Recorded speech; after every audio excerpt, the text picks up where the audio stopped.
Hello and welcome to Lansdowne Roar live. A very special edition, something a bit different. We haven't been live on a Sunday night for a while, um, so we just thought we'd go for a little quick fire reaction to obviously tonight's European Championship final. Spain have won 2-1 against England. It's not coming home, I'm sure, much to the relief of everyone in Ireland. We'll get to that in a second. Especially my WhatsApp group that I'm in, and I don't mean the writers group. You know who you are. But anyway, David Dunn here, of course. No Martin tonight. He's out watching. I'm sure he's watching with a few mates in a ditch somewhere. Very, very happy probably with the result. If this is your first time watching Lansdowne Roar, welcome, by the way. Going to be a bit different tonight from the usual programming. Normally we're live on a Wednesday. We have shows every Monday, Wednesday live, and on a Friday, and we let you get involved. We let you have your say on just on everything really. And normally it goes on for about 90 minutes. If you like what you see, you love what you hear, do hit that subscribe button, do scan that QR code, and do head over to our Facebook, Instagram, and our Twitter account. And if you want opinion, go over to lansdowneroar.ie. That is lansdowneroar.ie.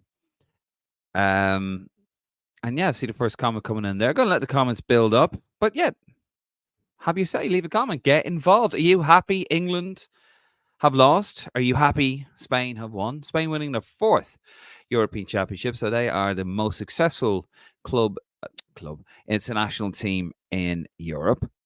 Are you happy with that? Does that make you happy? Are you just happy that England didn't win? See, I had a bit of a discussion / argument with my friends, and basically, they all support bar one Man United. Not Man United, Premier League teams.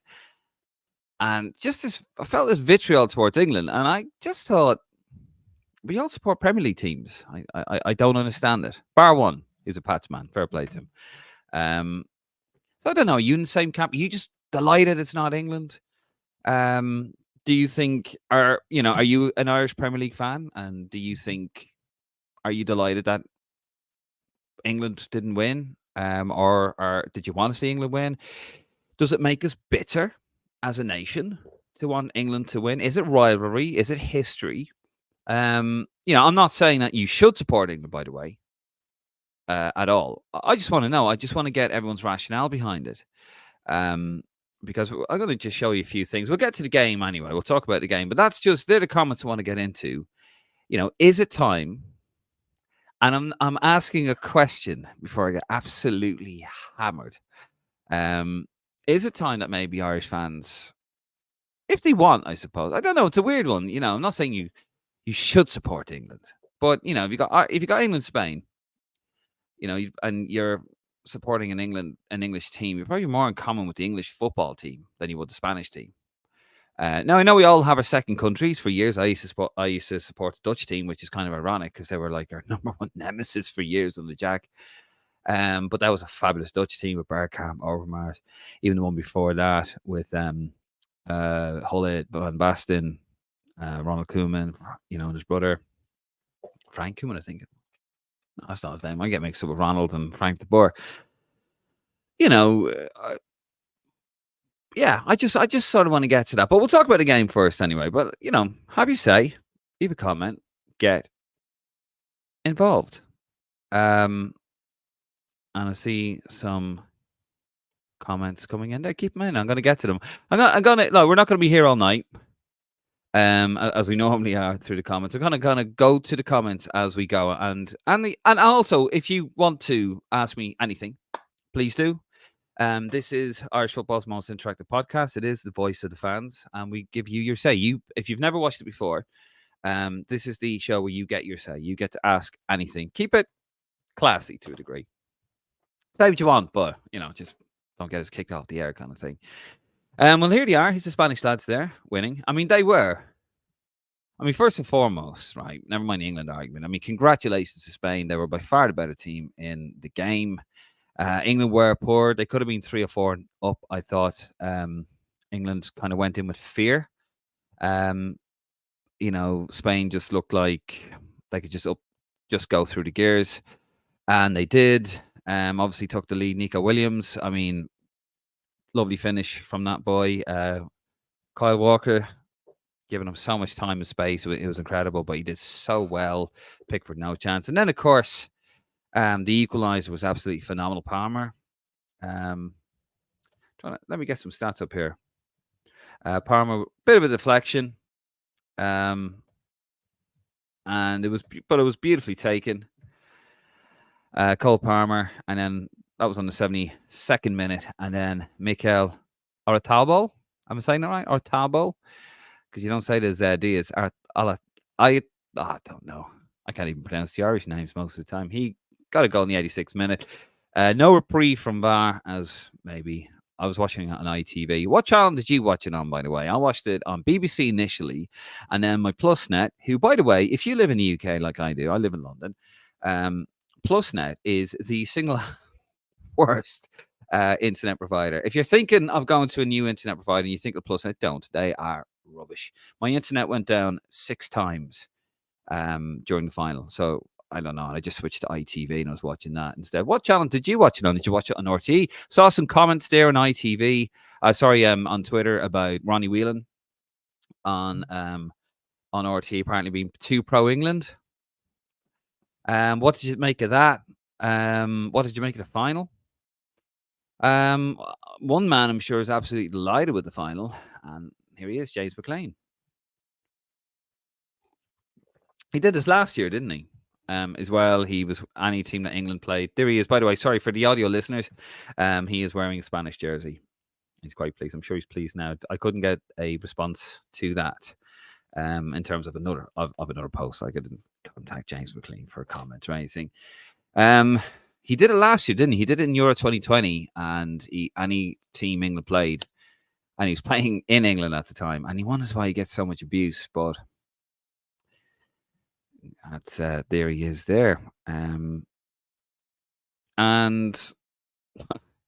there's actually Martin sent this over to me. Hi, Martin, if you're watching, and Jude Bellingham there he is, booting. What's that? The VAR machine. Booting over the VAR machine. A friend of mine once said to me about Harry Maguire that he's the kind of player, he's an idiot, and he's the kind of player that's square up to a VAR machine. Well, Jude Bellingham, as talented as he is, and he's got talent, there he is kicking over the VAR machine. I believe that's the VAR machine anyway, from the photograph.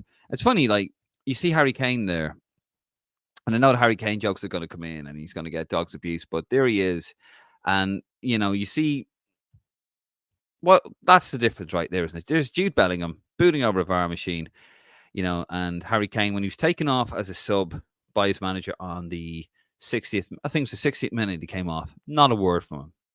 Not a hint of dissent. Nothing. Just went off. Did his, showed class, showed leadership, showed decorum. And, there's Jude Bellingham kicking over a VAR monitor. So yeah, let's have a look at some of the comments.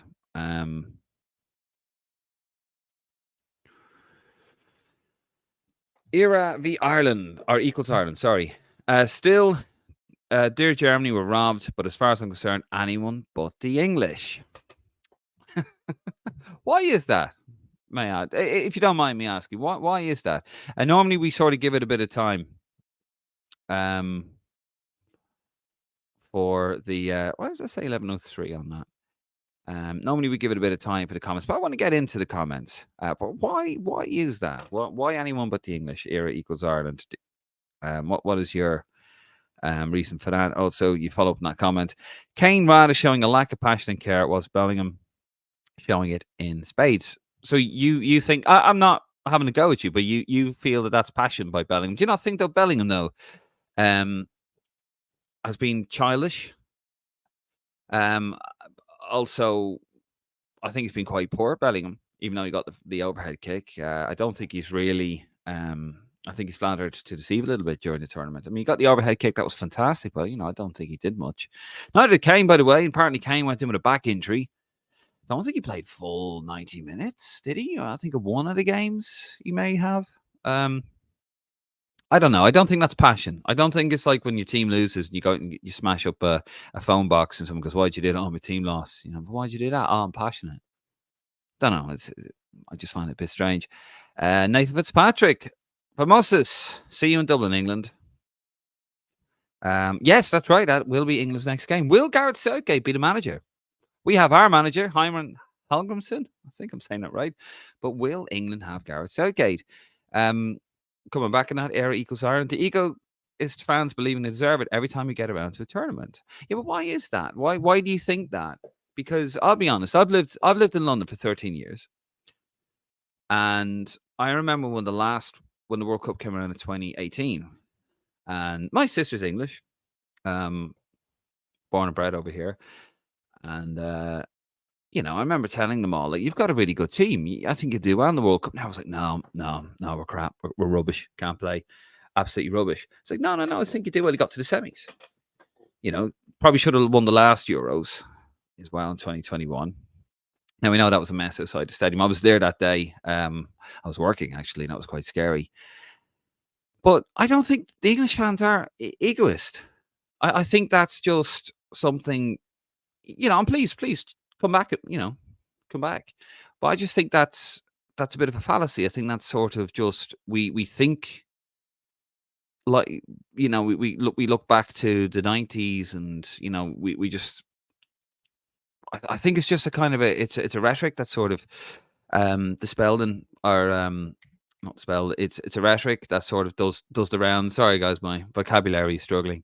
Um it's been a long day, but I just think that's the sort of rhetoric that kind of makes the rounds in Irish media. I've genuinely never found that over here. I see it in spades, my workplace, social media, and of course the panelists like Caraher also.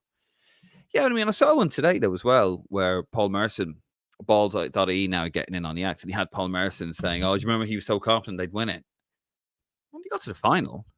Granted, it was the um, easiest route they possibly could have had, and I think this England team really should have done better with the talent at their disposal. They had a really simple route to the final. There were seconds going out against Slovakia. Um, and then they came back. They got the Switzerland on penalties, beat the Dutch with a late goal. Weren't really great. Probably played all right. I think they played okay in the first half, and he went down. But really, I think they really should have done better. Um, and also Bellingham is young, age 20 or so. He is, by all accounts, a reaction like that. Yeah, but there's a bit of I've been kind of seeing some things from him as well. That make me kind of put me off him a little bit, off Jude Bellingham. He's a great talent. He is young. He's quite fiery. But apparently he's not making friends with the English media.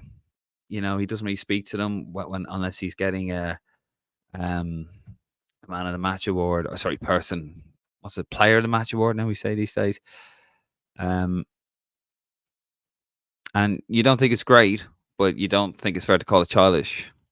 I don't know. I mean, did you see when he was supposed to he thought he was being substituted, and the look he gave Southgate looked like he was going to go over and swing from. I think it was the game against the Dutch. And it looked like he'd overturned the substitution. And you think the English media are hardly the standard for showing one's character. Don't think any media really is the standard for showing character as well. And yeah, there are certain parts of the English media still to this day. They're nowhere near as bad as they were in the 90s. You think of the Swedes 2, turnips 1. And when they called Bobby Robson a traitor, that was going back to Euro 92, by the way. Sorry, when Thomas Brolin got the winner, Euro 92. I remember watching that with my granddad. And they hounded Graham Taylor out of the job, and they're not as bad as that, but yeah, obviously they're not great. Right, gonna move it on, but thank you for the interaction. Keep going. We'll go back to it. I'm just gonna chat to some others here that have come in. Nathan Fitzpatrick, how you doing, Nathan? Sorry, I got to that one already, didn't I? And we will see Dublin, or we will see England in Dublin. Peter Moore says hi. How you doing, Peter? Hope you are well. And then he follows up and he says, Yes, they weren't good enough. That's it. They weren't. They weren't good enough, Peter. You're absolutely right. England were not good enough. Cahill Dunn. Here we go, Cattle. Absolutely delighted. League of Ireland supporter myself. Happy Irish people don't want them to win, but it's very hypocritical when Irish people shout for an English team but want their national team to fail. Now, that's what I'm trying to get to, Cattle. And he continues. People do say supporting an English club is different from supporting the national team. I don't agree. Irish people's money spent on English clubs still goes to developing English youth players for the national team, says Cahill. See, that's what I don't understand either, Cahill. Now, when I lived in Ireland, yeah, it was always great crack when I think back to France 98, Euro 2000. No, actually, no, Euro 2000 was funny. That was funny. But then, when you kind of when you move over here and you kind of get to know the people a bit, and you kind of go, actually, no, you guys aren't that bad. But I do find it weird. Why is it, Irish fans that support the Premier League sides, the English Premier League, but cannot stand the national team? Doesn't make any sense. Doesn't make any sense, and that's what I'm trying to get to. You're a League of Ireland supporter, Carl, so I'll let you away with that. You're exempt from criticism. Shane Brown, no, to be honest, could never support England. Have had too many bad experiences. Was in Germany in 88, Wembley in 91, and my sister was in Lansdowne Road 95. Detest their arrogance. Okay. No, that's fair enough. Obviously, that was a different time. The troubles are going on. Thatcher's England, wasn't it? That was a very dark. Never went. I never visited England during Thatcher's time. That was a very dark time, I'm sure. And obviously, 88 was, English teams were still banned for the behaviour after Heysel in 85. Wembley 91. The Birmingham, was it the Birmingham Six were at that game, Shane? I could be wrong now. And they got absolute dog's abuse of that. That was still going on. The troubles were still going on. Now, I understand that. Time has moved on. Thankfully, time has moved on. But I totally understand. Like, from that it's very easy for me to turn around and say, well, Shane, time's moved on, so you should feel better. I don't wish to negate your feelings on that. But that's what I'm asking. I'm asking, like, what are your experiences? Why is it? I'm not negating why you feel that way to anybody. I just want to get into the mindset. And thank you for that, Shane, for sharing that. And obviously, Lansdowne 95, the first time God Save the Queen was played in Lansdowne Road. It was under floodlights for the first time in Lansdowne Road. It was played for the first time since the 60s, I believe. And of course, we know what happened. Combat 18 went over and smashed the place up. Niall O'Sullivan, is it me, or apart from Rice, is this England team very likable? Yeah, I don't think they're I don't think they're terrible. I think they're okay. Bellingham does annoy me a little bit, but I do think he has the makings to be an absolutely tippy top player. Just probably tries to do too much. To be honest with you, but no, I think they're okay. It's not the golden generation nonsense that you had, the egos with Gerrard and Beckham and all these guys. I think they're okay. I think the relationship with the British press as well has helped. And, that's another thing as well. In Ireland, here's a thought for you. Now, I haven't got to all the comments yet, and we'll get to them. But here's a thought for you, like with... I was having a chat earlier on, and they were on about, the media will be unbearable. I was like, right, but you live in Ireland. Just don't watch it. Just watch RTE. Watch Ronnie Whelan. I don't understand it. You live in Ireland. You don't live over in England. Just don't put yourself through it. By the way, Noel, this is for you. I did take a picture of this on my TV. Yes, that did make me sort of happy a little bit. Petty. Petty. Um, where are we? Glenn Forbes, him, he. How you doing, Glenn Forbes, him, he? Well, I do feel a little sorry for England. Also, karma for 700 years of oppression. Yeah. Well, that's the other side of it. And let's talk about that side of it, right? We're on about oppression and stuff. But do you remember during the last Euros, Glenn, where and James McLean, I think they played Denmark, didn't he? And people were going on about, yeah, Denmark. I hope they do it. I mean, sure, the Vikings slaughtered Ireland, like enslaved Ireland. Now I know that was years and years and years ago, but I remember thinking at the time when we got battered by Denmark at that time 5-1 in the World Cup playoff, and they wore Viking hats in Dublin, and I thought, I like my history. I thought, oh, is that not a bit? That's a bit naughty, you know. Obviously we're not going to be going up to Scandinavia with our repatriation tins, but still, I mean, if you want to go down the history element of it, I remember during the last Euros, people wanted Germany to win. We know the history there. But yeah, still would that make you not want to support England anymore? The whole history, the 700 years. Shane Brown, I have lots of English pals, and yes, we have lots in common, but there is a huge difference in behaviour when a few beers are on board. Then the patronising stuff comes out. Oh, I think, Shane, you need to get yourself some new friends.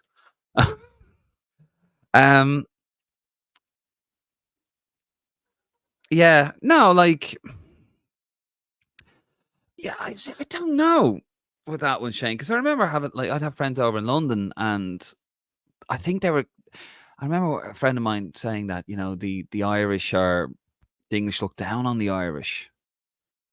And where I was working at the time, like all the top managers were all Irish. And I won't mention the place, but it was a very prominent venue in London, like really, really prominent venue in London. And like the top manager that was in charge of my department I was in was Irish, and the other, managers were all different. And I thought, no, I don't see that. I mean, I've had I've had the piss taken out of me, but I've given it right back. That is banter, as opposed to bullying. But yeah, if they start patronising me, and I tell them to fuck off.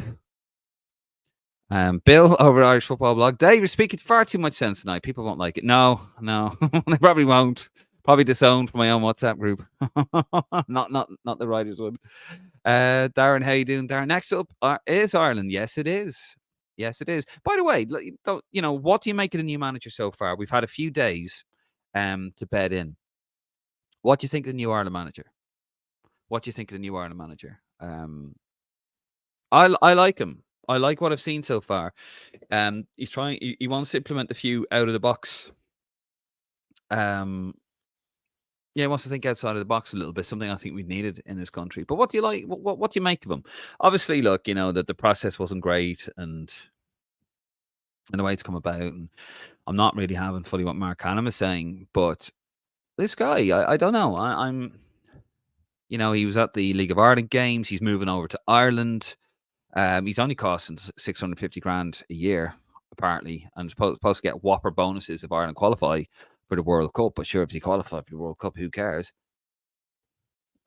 What do you what do you make of him? Tell us in the comments. Blue and gold about England win their next game easy enough, which is Ireland. I don't know. I mean, with this new guy, don't forget blue and gold.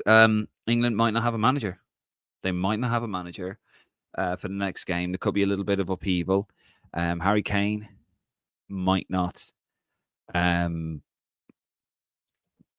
be around for the next tournament. He's not getting any younger. And he did say it was a missed opportunity tonight. I was watching it on UTV, sorry. But yeah, they're going to struggle to replace him. Whatever you say about Harry Kane, I'll tell you what, I've met Harry Kane. He's a very nice chap. Very good, and I think he's class all the way. He's a quality player. Obviously, he's coming to the end of his career, but I think he got the Golden Shoe Award, didn't he, in Europe? Top goal scorer in Europe. I could be wrong on that one now. Brilliant player. Brilliant player.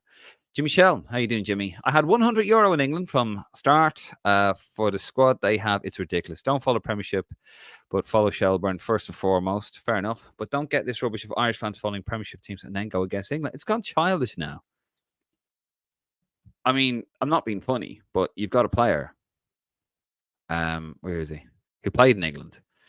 And whilst he was playing in England, he was doing this as well. I know he plays in Wales now, but when he was playing in England, he was doing the same thing. James McLean, I don't get it either. Is it the stigma? Is that the problem? Is it the stigma? Is it learned behavior? That's what I want to know. Oh, don't get me wrong. I remember. I remember my grandfather. He spent a very long time over here. He was in World War II, and he loved England. He loved London, and he had a very good life here. And he had to go back to Dublin. He didn't have the best of starts to life in Dublin. He was a Corkman, by the way. Funny enough, there you go, Bill, from Magazine Road. And I remember laughing at England. I think they went out. France '98. I think my granddad said to me, he goes to me, "Now remember, son, you might have to go to England one day to work. Don't be slagging off the English." And here I am. Although I didn't quite have to do it, but yeah, point taken. Colm O'Callagh. Bellingham is latest in a long line of overhyped English players who believe their own hype and drift into mediocrity. He's got an edge about him, Colm. I was very impressed from what I've seen of him. I haven't watched him enough, and I thought, wow, this guy's a player. Like against Serbia, I thought some of the stuff he was doing, and that lasted about 20 minutes. And I haven't been impressed since. The overhead, he is capable of brilliance, but I mean, he's just won a European Cup or a Champions League with Real Madrid. I think he's got ability. Like there was one there in the second half. Did you see it where he did the turn? It was a foul anyway, I think, or it was offside. He just turned around and he shot. He could do that, but he tries. He's got that in his locker, but he just tries to do too much. I think he's got a bit of an attitude about him. You got to have an attitude if you're a Maverick type player. You understand that, but there's something. Just the more I see of him, the less I like. Raymond McInerney, Kane is finished. You reckon Kane is finished? Yeah, I mean, he could be finished. We might not have him in the next squad or next game, which of course is Dublin. Just gonna circle back here. Going back to era equals R. We were having a bit of a chat, but I also want to make this as inclusive as possible. And this is what he had to say here. Era equals Ireland. Just going back to the conversation we're having. And thank you, by the way, for the conversation. And so far, thank you for the grown-up conversation, actually. And I mean that with everybody. As I said, I'm not making a statement. I'm not saying you should be doing. I would like to know. I really want to know. He continues. The players, minus Rice, are grand, but it was never them, in my opinion. Purely just the fans. Yeah, look, I mean, I worked for years in Wembley. I've done a bit of bodyguard work at Wembley, and I've done like other bits, security teams, response teams. So when it kicks off, we have to go in and sort stuff out. England, I never had an issue with. It was the club games that were the worst. Like Arsenal were always good. Tottenham, no. Arsenal fans were always fine. Chelsea, no. United, Liverpool, City, Christ, no. But I always thought English fans were okay. Funny enough, yeah. Here's a true story for you out there. I was actually Peter Shilton's bodyguard, and I was chatting away to him. And nice guy. He was actually. I know he's got a bit of a reputation of being a bit of an arsehole. He was actually nice to me. True story. Don't know if I've ever shared it on the podcast before, but yeah, they had a fan zone up at Wembley. And if you ever go to the new Wembley, it's up on a height and you're in the middle of nowhere and it's a wind trap. And they were trying to do this fan zone, like this American kind of thing. And, the Brits just don't do it really very well, do we? We don't do it well in Ireland either. And it was shit. It was wet, it was rainy. And we had to get him from the stadium through the crowd to do his interview and then get him down from that and then basically walking him back into the stadium and then go back. That was Portugal a few years ago. And I remember then there was this lad from Burnley. And actually, this feeds into your point, but I think you get this in most games. And this lad from Burnley was trying to get into the Portuguese section, and we were on it's called the segregation line. True story. This, it's called the segregation line, and he got under the tarping and he ran into the ultra section with this flag of Burnley, no front, no teeth, like it was. And I could see why. And I remember I just looked up and I was like, "Fuck, get him!" And we got him. I remember dragged him out. So what the fuck are you doing? And then this ultra guy like wanted to kill him, had to hold him back. Oh, it was mad. I do kind of miss those days. Going back to that anyway, era equals Iron. I think he's brilliant. Shown he cares for the culture, the grassroots, and wants to plan for the future. That's about the current manager. That's about yes. I think he's what we need. I think he's what we need. And I will say, my initial reaction was, "Oh God, that's desperate." But then that was the initial reaction. And I think you can't really go off someone's initial reaction. I think you have to stop, breathe, and have a think about it. And I agree. I've watched Madrid all season. Bellingham has been extraordinary. I think this revision of Bellingham getting I mean, he's been excellent for Madrid. I haven't been impressed by him for England, but he does like the overhead kick. He has magic. It's brutally unfair and a complete deviation from reality about Bellingham. And we finished there. Thank you for the stream and interactions. It's been great. Thank you very much, Era equals Ireland. And thank you guys out there for, we're still going, by the way, for the mature conversation so far. Adam T, how you doing, Adam? I'm just glad we don't have to give him a guard of honor September. Could you imagine? I don't think we had to, did he? Is that a thing?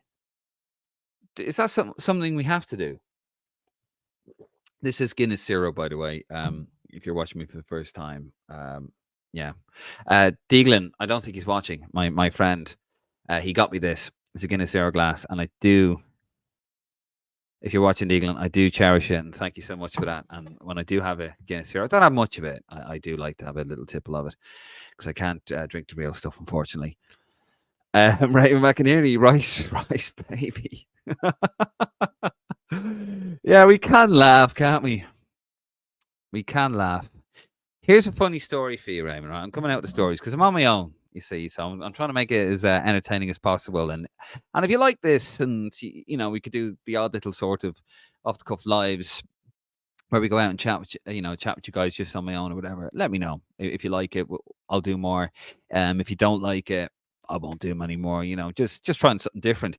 True story about Declan Rice. I was working at a very famous a restaurant in a very famous shop, shall we say, a few years ago, and I just saw this guy popped out and he asked me where he had to get his car out of the the car park. He goes to me, "Oh yeah, would you?" He asks me the question, and and as he's asked me the question, he's standing there, this guy, and then all of a sudden, who steps out but Declan Rice? And this was after the whole debacle. And I just turned and looked at him like that, and I thought, I better keep my job here. And I remember I just said, like in a thickest Dublin accent. Like, now I don't have a strong Dublin accent. I have been here for 13 years, but in the thickest Dublin accent, I went, "Yeah, you just go down there. You go around the corner, and you go, and the look on his face, it felt like saying, "Yeah, you just go down the stairs, around the corner, go back to the clothes shop where you stole those 3 caps from." And then go, but I didn't. I was professional, but I did put on a very strong Irish accent, and he looked awkward. It was really funny. But that's a true story. Me and Deckers. Bershiel says, "Bro's better player, fried rice." Ooh. Shit jokes are coming out tonight, chaps. Shane Brown, delighted with the appointment of our manager. Have seen what he's done with a shit show. Jamaica, no Leon Bailey. Seems a real nice way about him from a man management, and he definitely improved Jamaica. That's the thing. When the announcement was made, and sheer panic was taking over at first. And one of the groups I'm in, the writers group, by the way. And if you want to see what these guys have to say, they know their stuff. They do know their stuff. Head over to lansdowneroar.ie, lansdowneroar.ie. and they were actually like, I call them the nerds, because Dunphy called, when he was talking about Rice and Saka or whoever in midfield, or Trent Alexander-Arnold, he says the nerds call it a two-man pivot. I was like, okay. So the nerds, and they were like, no, this guy's good. Jamaica was a shit show. This guy's a good manager, and he did well with Iceland. He was co-manager in 2016 with Lars Lagerbäck. Then he went to take over Norway. I know this because James Agnew, who also writes in the group on the website, was brilliant. And he sent me over a list of all his achievements and stuff. But when Lars left in 2016, that was the team that knocked out England. He was co-manager, but for the 2018 World Cup, he got Iceland to the first ever World Cup. And I dare say that Ireland will probably have better players than Iceland. There's some good players there. Okay, it's hardly, stuff under Jack or even Mick, but there's some good players there, and I think we can play some decent football. It's going to be tight. It's going to be hard to beat, but I think he's really going to do the job for us there. Stephen Ring, didn't realise you were live. Is Martin out drowning his sorrows? He probably is, yeah. Thalheimer has said all the right things so far, but Canham has gone down even lower than he was already. It was after that press conference, Lee Carsley to replace Southgate or for September. Oh, Stephen, yes. Yeah, maybe. Do you think, though? I don't know. Actually, I don't know, because look, Southgate took the team at a very low ebb, although Sam Allardyce did have 1-1, 100% record for England. And he took him on a low ebb. I think it was after Euro 2016, wasn't it, when Roy Hodgson stood down? Not a decent chap, actually, Roy. I met him as well. And it was at a low ebb, and, the team went through a transition, brought some young players, and it kind of galvanized the team. But I think now with players, I think that team's outgrown Southgate.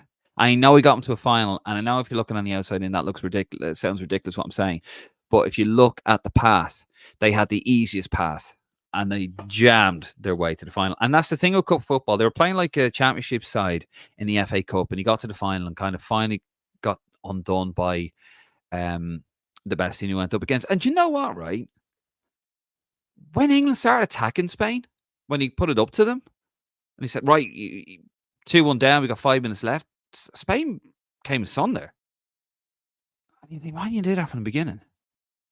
But that's why I think Southgate will have to go. I don't think they'll give it to Carsley. It could happen. I don't think they will, because I think they need a big coach who's dealt with tippy top players. Now he has, and I know he had them at a younger age.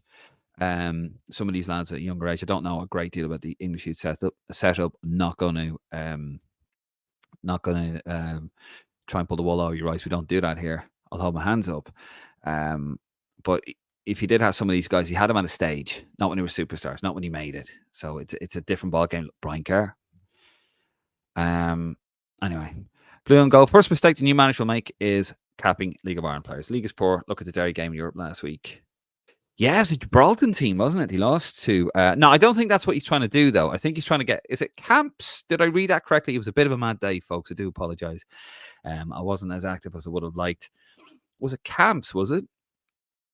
He's looking to set up some League of Ireland camps and getting them integrated with the Irish players, and, see what he can get from it. Is that what it is? Please, someone out there, educate me. Manny Dabia. Kane is too good for the current England players. He proves every year that he can score goals. Foden should not have played in the starting lineup after the group stages.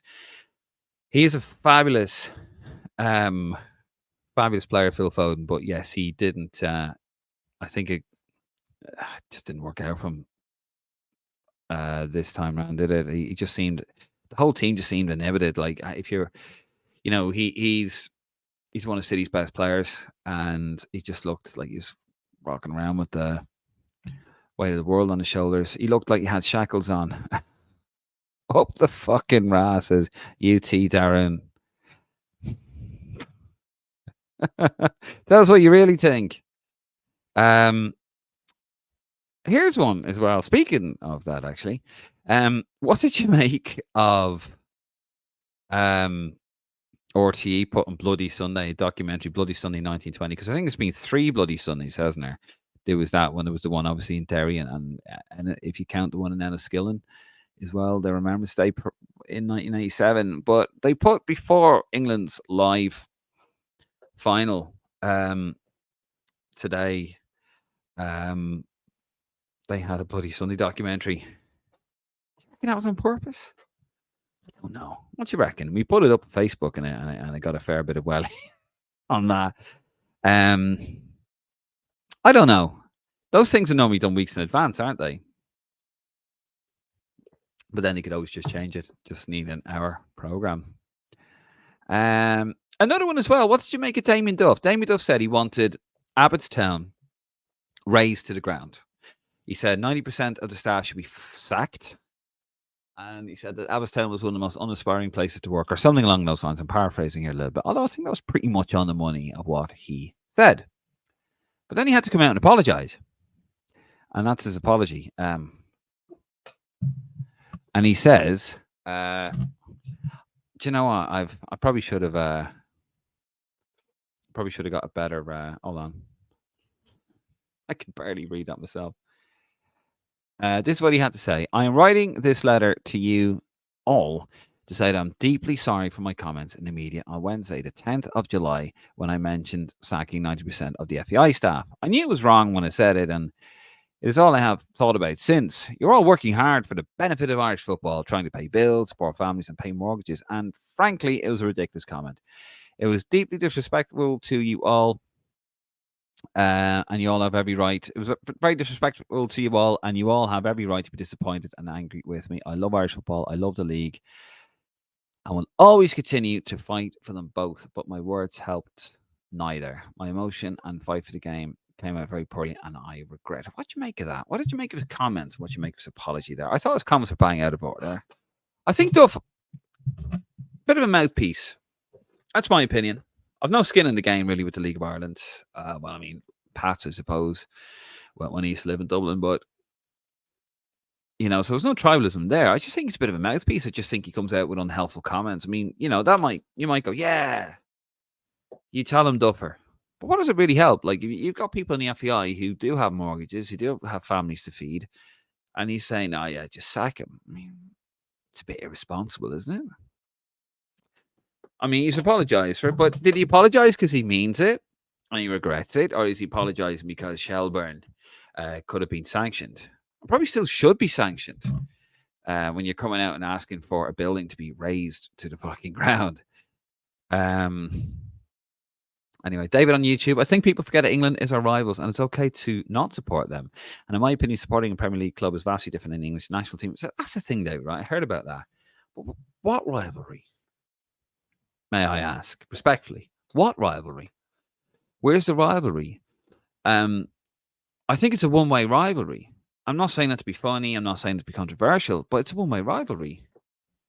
We want to beat England, and I don't give a fuck about us. And I'm not saying it to be disparaging. They don't. Most of them couldn't point it out on a map. Like the amount of people that when I came over here first, where are you from? I'm from Dublin. Oh, is that Northern Ireland? No. And yet when I went over to England, like most of us do in Ireland, I knew a lot about England. I knew the geography of the country, the politics of the country.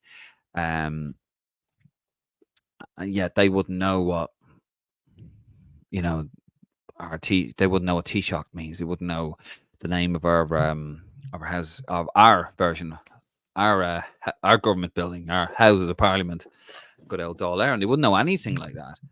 I don't think they really care. And I think it's just a one-way rivalry. And I heard that today. Oh, football's about rivalry. Yeah, but what rivalry? If you're an Irish person and you've no skin in the game with England v Spain, right? Unless you're half Spanish or, you've got a bet on Spain. It's not really a rivalry, is it? Because Ireland aren't playing in the match. You just want to see England lose. It's not really a rivalry.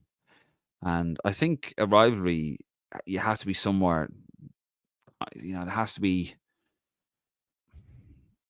maybe it's unfair to say that, you need to be there has to be some sort of parity between the two to be really a rivalry like Man City and Liverpool, or Man United and Arsenal, and so forth. So yeah, I just think it's an interesting one. What do you think about that? Do you agree with what I'm saying? I'm talking through my arse again, as I always do. Let me know. Let me know in the comments. Gonna be around here for mm, another few minutes. Another few minutes. Sebastian Knowlton, how you doing? The news gets worse for England as now they have to find a new manager. Sorry, Lions. Heimer is no longer available. Good man. Yeah, Heimer Helgrimson. Definitely saying the right things there. I do like this guy. Raymond McInerney. Kane go to the NFL now as a kicker. Who did I? Was that a thing in the overlap? About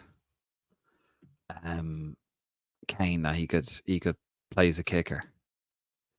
Or am I imagining things? I'm probably imagining things.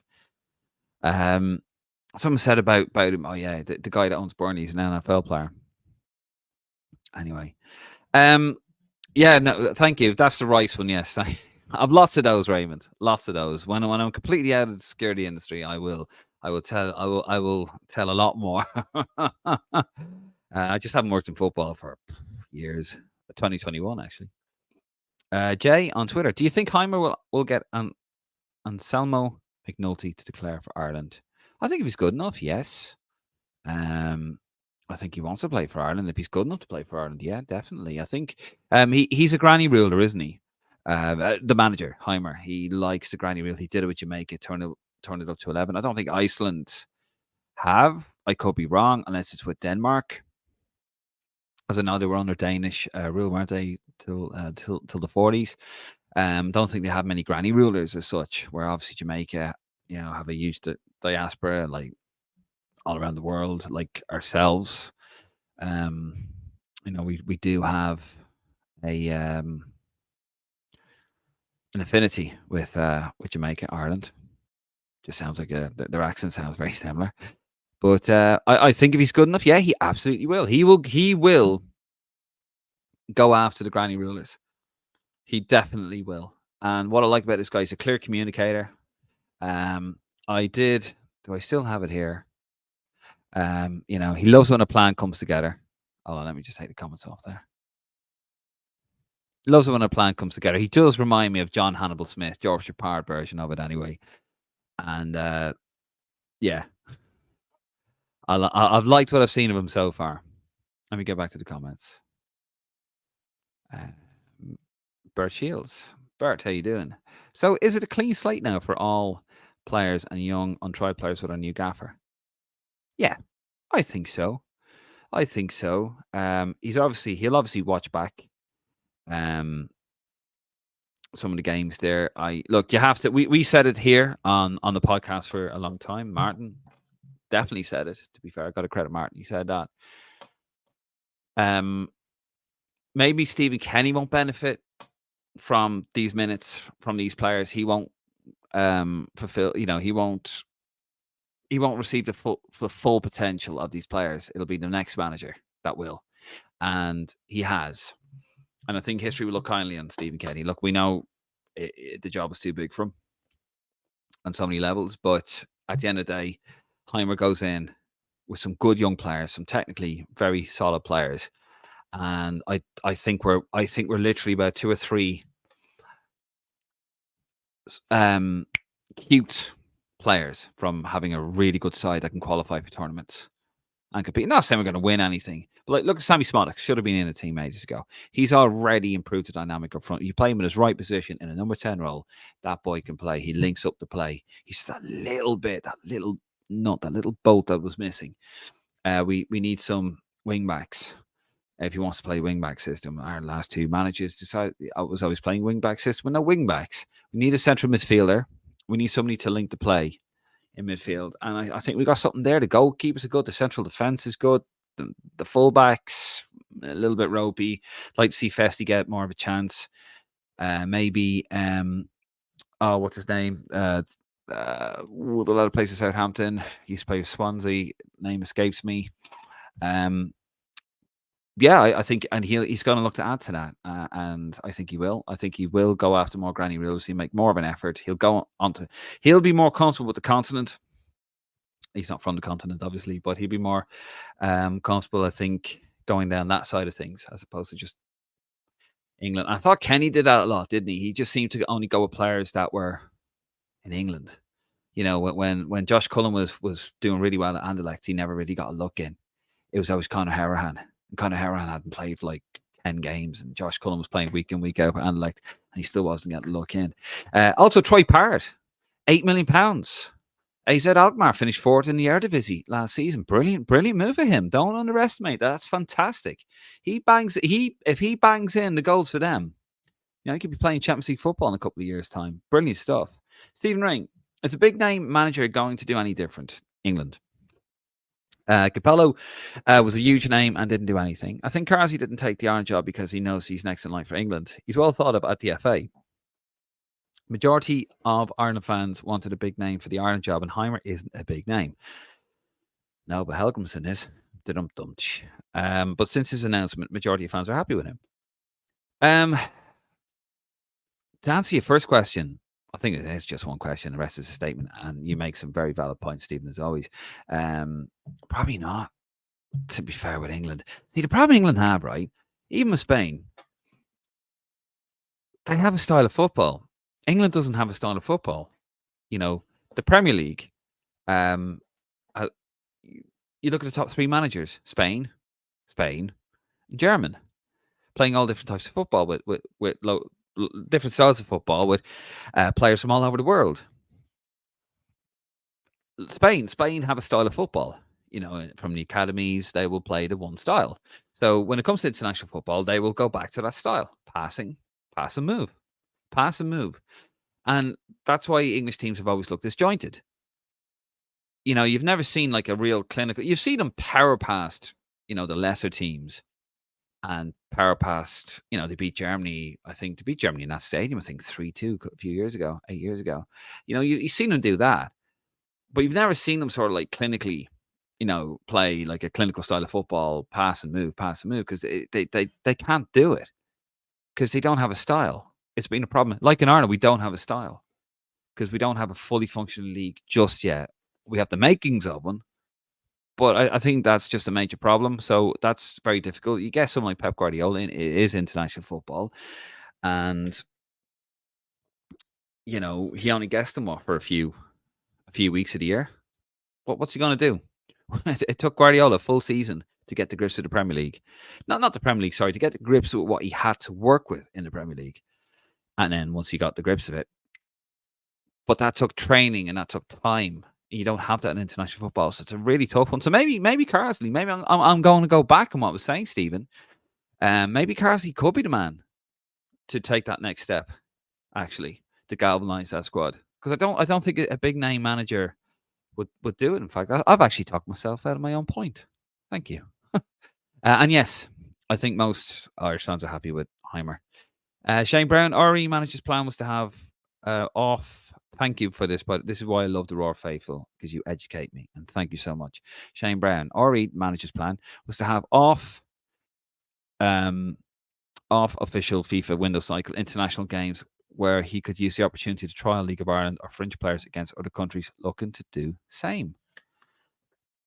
Oh, so unsanctioned games, but have a little blend in there. Why not? Other countries do it. He did it with Jamaica. Other countries do this. Why not? Why not? See, you might get a League of Ireland player that, you know, could do a job for you in a game. Like I thought Jack Byrne, but even when he was playing for Shamrock Rovers under Kenny, he never looked out of sorts. In the games he played in the Nations League, he never looked out of sorts. I thought he could have done a job for us. I'm not saying you play him against England, but like the kind of mid, you know, just a technically solid player, you know, which might make those so-called smaller games, the minnow games, so-called, smoother, because you have somebody who can play at that level, who's a bit more technical on the ball, might give you something. You know, why not? Thank you, Shane. Love the Roar Faithful. You're always looking after us. Stephen Ring, another video after coming out of English fans in the stands hopping heads off each other. Oh, Jesus. Well, yeah. It's what they do, isn't it? I was outside Wembley, so was Martin. We're gonna have to do a pod on that. We had different experiences. I was working outside and there was still COVID restrictions, and Martin was inside. He brought his son with him, which must have been absolutely horrendous for his son to see that, because that was scary. To see that, like, it's scary. Like, you're in a situation, you go into an event with your dad, and you know, you always look to your dad, don't you? I didn't know my dad growing up, but I'd imagine you go to an event with your dad, and your dad sort of, you look to your dad for everything, you know, or whoever, the adult, your mom, your dad, and you always think, "Ah, they're in control." And you go to a situation, you go to a game like that, and your dad or your parent has no control. And that must be terrifying for a kid to have all these idiots running around. But yeah, I was there. I was outside in 2021, and yeah, it was absolute carnage. Well, we will talk about that one day. David on YouTube. It's probably a one-way rivalry, but people still despise English with events like '95, England versus Ireland football teams. Yeah, that's a different generation. Oh, it's 30 years ago. Like, I went to the game in 2011. Was it 2011 or 2013? 2013, wasn't it? The 1-1 draw. Shane Long put us in the lead, and then Lampard scored. And I was in the England section because I lived in England. I couldn't get Ireland tickets. I didn't know Martin at the time. He would have sorted me out. But anyway, and yeah, I didn't feel threatened in any way. You know, it was the first game, wasn't it, since that match in '95. I know people like look at that, and maybe I don't help it by sharing the video every February, but it happened. It's history, you know. We have. It's very important we remember history, but that's a different generation. It was a different time, you know. Like, I was actually talking to somebody at work, right, a young lad. It's a true story. All my stories are true. And I was talking to him about the IRA. I mentioned the IRA, and it was a conversation about work, to be fair. And he goes, "Who's that?" He's only like 20. I said, "The IRA? You've never heard of the IRA?" I went, "No." Oh, wow. And I thought, one hand, I was like, "You ignorant bastard," you know, but another hand, I thought, that's great. You know, that's fantastic. Like, here you are, a young adult, and you've never heard of the IRA. That makes things a lot easier. My dad, when he lived in England, when he was living over here, he has since passed, unfortunately. He was a bricklayer, and then he became a site manager for a company. And he'd see these people before, you know, he'd go to work. I was like, all right, won't mention his name. Chatting away with them, and then he'd go home, put on the news, and there was like, because during the '90s there was always a bomb or something, with the IRA. You know, it either went off expectedly, or they couldn't stop it, or they stopped it with minutes to spare, or it didn't go off. It was, you know, it was every day. And then when you see that, you go into work the next day, and the same people, you go, all right, lads, you go, fuck off, you Fenian bastard, and all this. And my dad, being my dad, would go, all right, you know, can we have a word about it outside? And of course, he'd hit your man, and he'd, you know, but that was a different time. That was a totally different era, and we've moved on from that. Stephen Ring again. We see it as a rivalry. We're pretty sure England will see Germany or France as their rivals. There was a Six Nations ad a few years ago where loads of fans were asked who they wanted to beat the most. Ireland, Wales, Scotland, France, all said England. The English fans were like, I don't know, France, maybe. Yeah, I mean, yet again, Stephen, the rugby crowd is a bit different. It's a bit of a different crowd as well, as that's definitely more friendly. You know, there's no issues there. And I've been to England, Ireland rugby matches. I've worked at them, and they're an absolute, like, get a bit rowdy and drunk, but you know, they're absolutely fine. But yeah, I think out of that, I mean, Scotland is definitely right. We just definitely don't like each other. But yeah, I think, yeah, France. Shane Brown. And side note, give the Corona Zero a try on a summer's day. Slice of lime, not bad though. Summers might do. Heineken Zero is not bad, actually.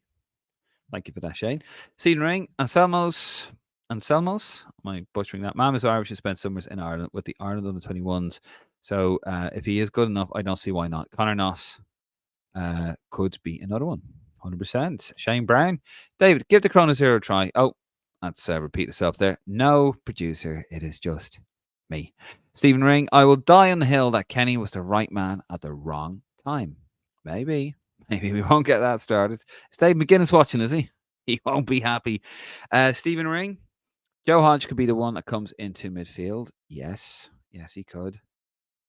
We did with just a couple. Some of these lads are just on the cusp of just making it into the first team of clubs and coming into Ireland, and I think will come at the right time, because those young lads that came into the team under Kenny will then be experienced internationals, and you'll have that lovely. So instead of having that disparity of really young players and really old players, and having nobody as if in north of 30, and having those players in the kind of sweet spot, which is the mid to sort of late 20s, which is what I think O'Neill did tremendous damage to the Ireland team, because you never had that with him. You just had the older players, and he should have brought Doherty in. I know, look, he's come on a lot of fire. We should have brought players like him in much sooner. And so when Kenny came in, he had players that were either teenagers or north of 30. And now I think Heimer will have players in their mid 20s who are the really young players, and then he's going to have some really young players coming in, and it's going to be a nice blend. Shane Brown, yet again, educating me and has my back. Ryan Manning is the name escaping me. Thank you very much, Shane Brown. See, the Roar faithful, I do love you. You're so good to me and us. Jimmy Shell, do you think it was? Do you think it was the new Irish manager's own choice to go to Shells on both games this week, or after the last few months of crap FAI? Was it PR? I think a bit of both. He's looking for a house. He is looking to move here to Ireland. That was probably putting off some of the managers that maybe have turned it down. If they did, apparently. There was rumours that they did. Some of the managers turned it down. But yeah, I think it's a bit of both. He probably wanted to have a look, and there probably is a mantra there for the FAI. And yeah, I think it's maybe, but I could also see him. He seems like the kind of guy that'd want to go out and get a feel for the place, get a feel for football fans in the country as well. And yeah, so probably a bit of both. Mutually beneficial. Raymond McInerney did say to Tom Brady, great reel though. Harry Kane, Tom Brady. There we go. Gavin Byrne, what about the fact that if you follow an English team, say Liverpool, then watching Premier League every week, you want Pickford to do bad, Stones, Foden, Walker, Manu, and Saka, Rice, even worse? I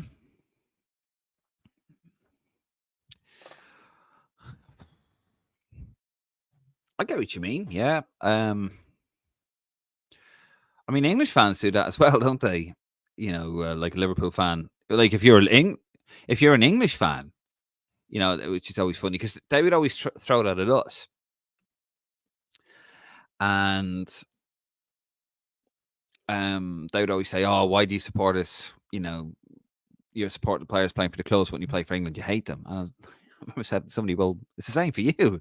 You love Harry. You're an Arsenal fan. You love Harry Kane for England, but you hate him for Tottenham. Like you'll show God knows what abuse at him." I think it's just the everything you want to pick for too bad. I think it's just the overall nature of it. Like if you got Spain and England in the final, what have you got in common with Spain? Unless you're, Asamo McNulty. I am probably butchering his first name. He was born in Spain to Irish parents. He's going to play for Ireland, but like that. You know what I'm trying to say? Like if he was, you got skin in the game. But I just don't understand if you're Irish, do you have to hate England if you're Irish? I think that's the point I'm trying to make about it. If you're Irish, do you just have to automatically hate England? Is that, can you be Irish and go, do you know what? I'd like to see England do well because I know the players, I'm familiar with the players, I watch the league in, week out. Now, when it comes to Ireland, obviously, but Ireland aren't in the tournament. If you're Irish, do you just have to hate England? Is that the default button? Is that the smash the glass kind of default setting? Is that what it is? Or can you be Irish and go, yeah, no, I like the England team, I like I mean, if it's the paucity of their play, then that I understand as well. That's a footballing argument. No, I don't like they play boring football, whatever. I mean, it's like me with the Dutch. When I used to love the Dutch, we actually do have Dutch blood somewhere down the line. But I used to, and the Dutch knocked us out of Euro '88. They knocked us out of USA '94. They knocked us out of Euro '96 when we never got to beat us in the playoff. And they were just this pain in the arse. But I admired how they played. I should have hated them, but I loved how they played because they had great players at the time. You remember the teams in the 90s and 80s? These were great players. So I could understand the football argument. I suppose what I'm saying is it if you're Irish, do you just automatically, is that the default setting you have to hate England, the England football team? And to be fair, and yet again, I'm disproving my own fact, and that's what I want to have a grown-up conversation about it. That's not in a WhatsApp group. You know, when's the last England team that played good football? You probably have to go back to the 90s for that, to be honest. Breno, probably 2004. The Euros 2004, Wayne when he was in his pomp, when he was an Everton player. Bren OD, how you doing, Bren? Premier League teams are made up of international players, small countries. No problem there. Irish people cannot support England national team. Why? But when I supported Liverpool in the late 80s, this actually might be another bad example, but I supported Liverpool because my grandfather was a Tottenham fan and his two sons were Tottenham fans. I supported Liverpool because half the Irish team played for Liverpool, who were English born. Some of them, Lawrenson. I don't quite remember him. Ronnie Whelan, actually. No. Aldridge. Houghton, Scottish born. Some fantastic players. And I think when people were supporting Man United in the 90s, they had English players. Steve Bruce, Brian Robson, Gary Pallister. So the Premier League being an international league, which it is now, and I do accept your point. I do accept that point. Now it's an international league, and I just pointed out the three managers. There's no style. They don't have their own style anymore because it's all international managers and international players. But for a long period, the first few years of the Premier League, it was very English-based. And there'd be a lot of people now supporting those teams when they were very English-based. Stephen Ring, you and Martin were saying the last live show that if Heimer leaves after the 18-month contract, are we back to square one? I wouldn't be against Jim Crawford getting a look in, especially the under-21s end up qualifying for next year. 2 points behind Italy with a game in hand. Had it awkward the end of last year when players were being called up to the senior team and not used, but still got results. Yes, Andy Moran. Have I got the right name there? I'm sure somebody will correct me if I don't.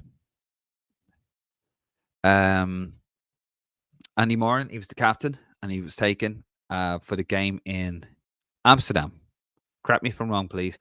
In Amsterdam, he never got a look in, and he would have been the captain, and it was like crazy. So I do agree there. Look, if Jim Crawford is good enough, then he's good enough, and if we have, a setup there that there's continuity now, and this guy's going to lead this.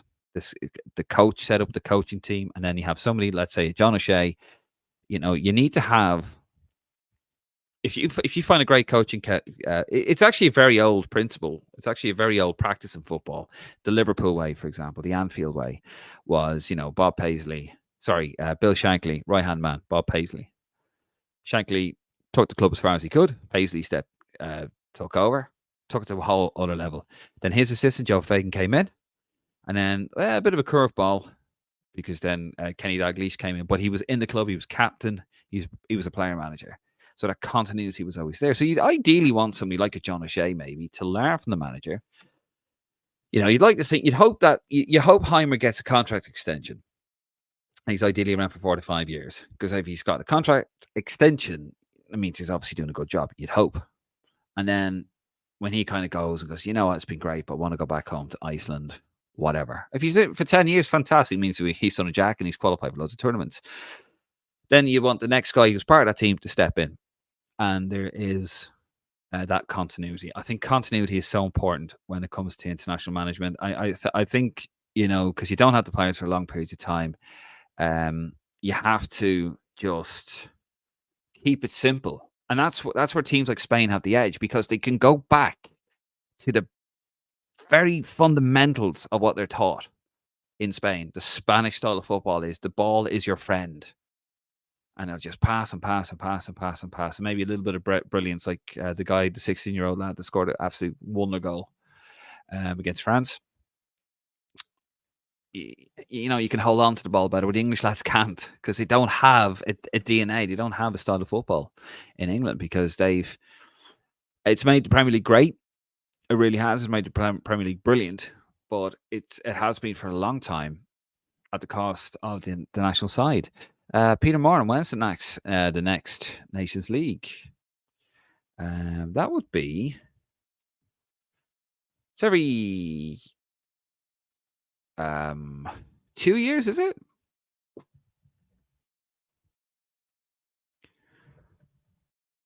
Um, 2026? No, 2025, is it? Would it be?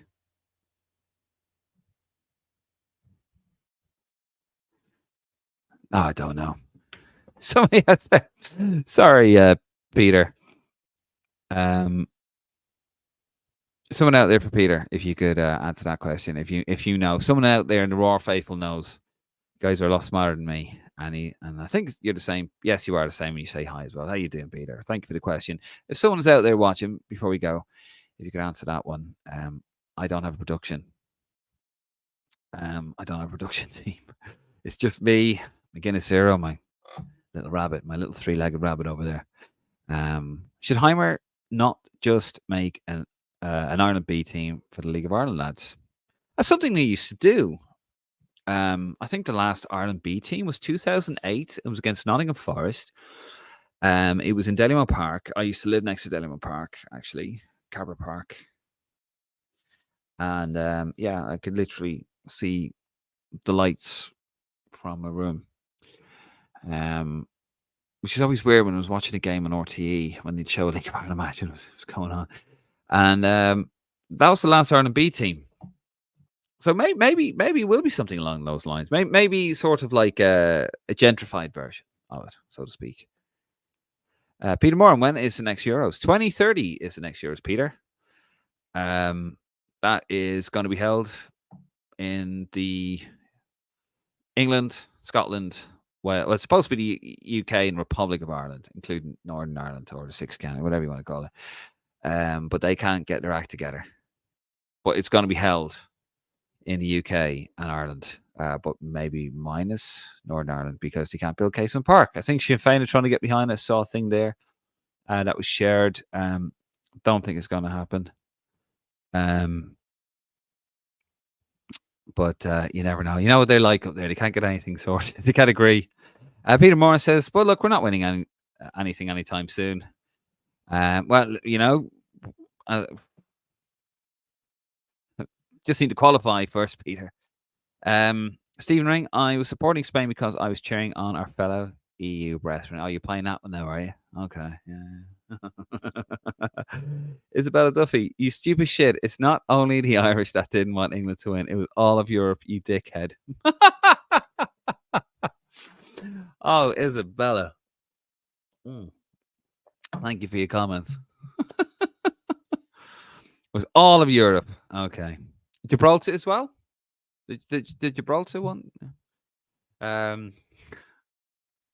brilliant. Stephen Ring, there are a couple of very likable players in that England squad, but for me, the media and ex-pros that are the head wreckers. One English paper had a poll up before both semi-finals asking who would fans prefer to play in the final, Spain or France, forgetting they had to still play the Netherlands. Is that arrogance though, or is that just, if we get to the final? I to be fair, I'll bow to your knowledge on that one because I don't really read the newspapers anymore. I kind of flick on Sky News to see what's got because I'm a big fan of politics. Not a fan of it, but I'm fascinated by it because it's mental. So I kind of look at Sky News and see what's going on in the world a little bit, or BBC, just trying to have a look at that. So I don't really look at the media. So I'll bow to your knowledge in that one, Stephen. Bert Shields, how you doing, Bert? Player for us to look or just ask Owen Coyle. He took him to India last. He's took him to India last season with Chennai players. Last year has got Irish grandmother. Just a thought. Connor Shields, excellent trainee. 21 and a half at Motherwell. Good scoring and assist record. Okay, it's my nephew. There you go. Here we are. Just have a Google. Look, come on, the Bray Wanderers. Oh, okay, we will. Connor Shields, folks. Have a look at him. Raw faithful. Isabella, if you're watching as well, darling, you have a look at Connor Shields as well. Gavin Byrne, England should have been the best team to watch at the Euros. Great attack and not great defense. Their game should have been 4-2, 4-3 wins. Instead, they were very hard to watch. That's a fair point. Their attacking options were frightening.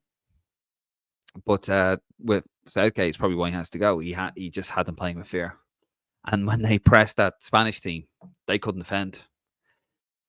And if you sit back off a passing side, they will pass you to death. And then you're going to be relying on last ditch tackles. But when you put it up to them, which is what used to make us a phenomenal side in the 80s and 90s, you put it up to them and you play the game in there around their box, you panic them. And they had the ability to really hurt them. And I agree. But they were just playing with fear all the time. Jimmy Shell, Sandy Moore and Blackburn Rovers. There we go. Was having a decent time at the under-21s at that stage. He was going to be captain. If I remember. Stephen Ring, was Andy Moore and Sinclair was called up in the Aviva but pretty sure he still travelled next day to play for the under-21s in Cork. Could be mistaken on that one. Breno D. David, I think you're a long time in England. Probably lost your mind by now. Did I have it? 13 years. Didn't have a great start, but do enjoy it. Made some great friends, some very good people, some really, really fabulous people over here. English, by the way. But no, I love England. I do. But it can be a very tough place, London. But I recommend anyone to live in London, even if you don't want to raise kids here. I could totally understand that. I recommend anybody to live in London for a few years and then go back to Ireland or whatever, if that's what you want to do. It's a great place. David, was the appointment of Heimer on the anniversary of Jack Charlton's death on purpose or just by chance? And you got that wrong as well, didn't it? He said it was the 3rd year anniversary. It was the 4th year anniversary. I reckon by chance, David, to be honest with you. People were trying to say that they were trying to deflect. Sorry, they weren't trying to say the question was asked, in the last live, were they trying to deflect from the abuse scandal that's about to hit? Like the allegations come out, and I imagine there's gonna be more on that as well. And absolutely, as sympathies go to the victims of that. But I don't think they were trying to deflect from that. They overshadowed the Irish women's team against, the game against England. I think it was just panic. That's my opinion. Genuine opinion, David. I think it was just panic. I don't think there was anything nefarious. It was just, shit, we better get this out. Oh my God. Look, we told you we get a manager because, we were racking up the day, 231 days, and then we're like, right, here you go. 231 days without a manager. So I think it was just by chance, David, if I'm being perfectly honest. Jimmy Shell, is England match not Nations League match? Yes, it is. And it's competitive. Stephen Ring, get what you're saying about consistent managers in international football. I didn't know the Spain manager before the turn, but he's managed the Spain's on the 19s, 21s, 23s, and now seen it consecutively. Did not know that. Stephen, thank you very much for telling me. Yeah, and absolutely. If you have, fair enough.